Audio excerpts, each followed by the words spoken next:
उद्धव ठाकरे जी एक सार्वजनिक रूप से घोषित करके दिल्ली इसलिए गए थे कि उनको इंडिया गठबंधन के सभी नेताओं से मिलना था और उनकी जो मीटिंगें हुई हैं अलग अलग नेताओं से उसका खूब प्रचार प्रसार किया गया। जिस मीटिंग को गोपनीय रखा गया वो मीटिंग थी एक गुप्ता परिवार के बीच के एक गुप्ता से मीटिंग। ये गुप्ता परिवार में 3 गुप्ता हैं, एक अजय गुप्ता है, राजेश गुप्ता है, अतुल गुप्ता है। ये तीनों दक्षिण अफ्रीका के बड़े व्यापारी, तीनों ने वहां पर बहुत बड़े घोटाले किए और इस चक्कर में उनको वहां से 2018 में फरार होना पड़ा और 2018 में ही वहां के जो राष्ट्रपति थे जेकब जुमा, उनको इनके कारण अपने पद से हटना पड़ा और बाद में उनको पार्टी से भी निकाल दिया गया। क्या संजय राउत के यहां ठहरने के पीछे यही उद्देश्य था कि वो चुपके से गोपनीय तरीके से अजय गुप्ता नाम के एक करप्ट और टेंटेड उद्योगपति से मिले ताकि किसी को पता न चले? उद्धव ठाकरे जी एक सार्वजनिक रूप से घोषित करके दिल्ली इसलिए गए थे कि उनको इंडिया गठबंधन के सभी नेताओं से मिलना था और उनकी जो मीटिंगें हुई हैं अलग अलग नेताओं से उसका खूब प्रचार प्रसार किया गया। लेकिन जिस मीटिंग को गोपनीय रखा गया वो मीटिंग थी एक गुप्ता परिवार के बीच के एक गुप्ता से मीटिंग। ये गुप्ता परिवार में 3 गुप्ता हैं, एक अजय गुप्ता है, राजेश गुप्ता है, अतुल गुप्ता है। ये तीनों दक्षिण अफ्रीका के बड़े व्यापारी थे और तीनों ने वहां पर बहुत बड़े घोटाले किए और इस चक्कर में उनको वहां से 2018 में फरार होना पड़ा और 2018 में ही वहां के जो राष्ट्रपति थे जेकब जुमा, उनको इनके कारण अपने पद से हटना पड़ा और बाद में उनको पार्टी से भी निकाल दिया गया। तो आज भी इनमें से 2 भाई फरारी हैं।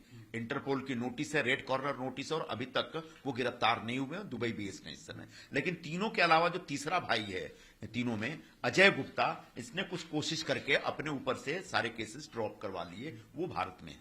इस अजय गुप्ता के ऊपर भी आरोप ये है कि देहरादून का एक प्रसिद्ध बिल्डर बाबा सहानी, जिनका पूरा नाम सतिंदर सिंह सहानी है, उस सहानी ने हाल के दिनों में सुसाइड किया। 24 मई को इसी साल सुसाइड किया उसने और उस सुसाइड नोट में, उसके सुसाइड के बाद उसके सुसाइड नोट में यह पाया जाता है कि उसने आरोप लगाया है कि अजय गुप्ता और उसके बहनोई अनिल गुप्ता दोनों ने उनको इतना प्रताड़ित किया और उनकी पूरी कंपनी को टेक ओवर करना चाहते हैं, जिसकी वजह से उनको सुसाइड करना पड़ा।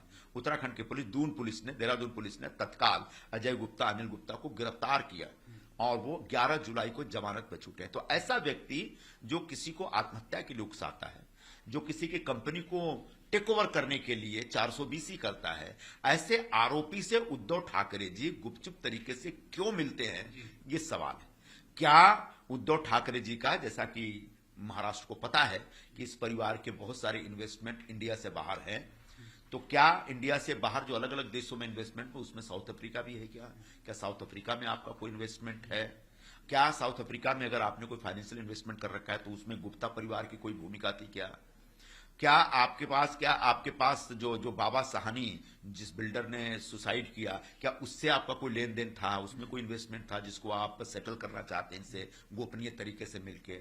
या फिर इस गुप्ता जो कि एक आरोपी है, टेंटेड है, दागदार है, जिसकी इमेज ही फ्रॉड की है, इस फ्रॉड से आप मिलकर के चुनाव के लिए चंदा लेना चाहते हैं क्या? क्योंकि अभी हाल के ही दिनों में चुनाव आयोग ने चंदा लेने पर जो उन पर रोक लगा रखी थी वो रोक हटाई है, तो वो चुनाव के लिए चंदा ढूंढ रहे हैं। तो क्या ऐसे आरोपी व्यक्ति से चंदा ले रहे हैं? मैं महाराष्ट्र के लोगों को आगाह करना चाहूंगा कि ये गुप्ता बंधु इतने खतरनाक हैं, जब वो साउथ अफ्रीका गए तो वहां की पूरी सरकार को लूट लिए।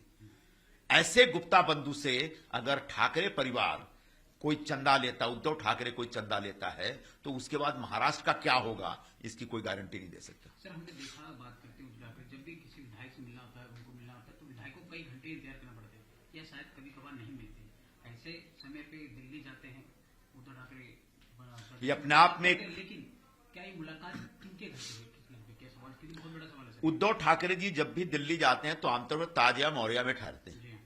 पहली बार वो संजय राउत के अपने सांसद के घर पे ठहरे, वो उनका निर्णय है, उस निर्णय को पर हम सवाल नहीं उठा सकते। लेकिन क्या संजय राउत के यहां ठहरने के पीछे यही उद्देश्य था कि वो चुपके से गोपनीय तरीके से अजय गुप्ता नाम के एक करप्ट और टेंटेड उद्योगपति से मिले ताकि किसी को पता ना चले? क्योंकि 5 स्टार होटल में अगर मिलते तो सबको पता चल जाता है। तो क्या इस मीटिंग के लिए वहां गए थे? एक। दूसरी बात, अपने लोगों से मिलने के लिए उनके पास वक्त नहीं रहता, लेकिन एक आरोपी से मिलने के लिए खास मुंबई से दिल्ली जाते हैं, ये अपने आप में बड़ा सवाल है। क्या ये दिखावा कह सकते हैं कि जो दिल्ली इंडिया इंडिया अलायंस के लोगों को मिलने गए, इंडिया अलायंस के नेताओं से मिलने जा रहे हैं, इस प्रकार का प्रचार तो किया गया था, लेकिन दिखावा भी हो सकता है, उनका एक पॉलिटिकल मूव भी हो सकता है, लेकिन दिखाने को यह था कि बड़े बड़े नेताओं से मिलने जा रहे हैं और उसके ठीक पीछे छुप करके एक उद्योगपति से मिल रहे हैं। सर, क्या इस मामले की जांच आप मांग करेंगे दिल्ली पुलिस या केंद्र एजेंसी करे? दिल्ली पुलिस और ईडी के पास पहले से अजय गुप्ता के बारे में बहुत सारी शिकायतें हैं।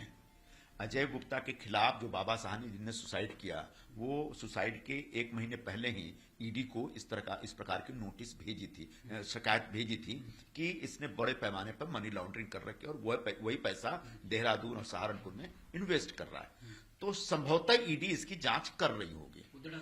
तो निश्चित तौर पर ईडी जब जांच करेगी तो उस जांच के दायरे में अजय गुप्ता और उद्धव ठाकरे की मीटिंग भी आ सकती है कि क्या अजय गुप्ता के जो मनी लॉन्ड्रिंग के पूरे प्रकरण में उद्धव ठाकरे का भी मनी शामिल है क्या, इसकी जांच होनी चाहिए।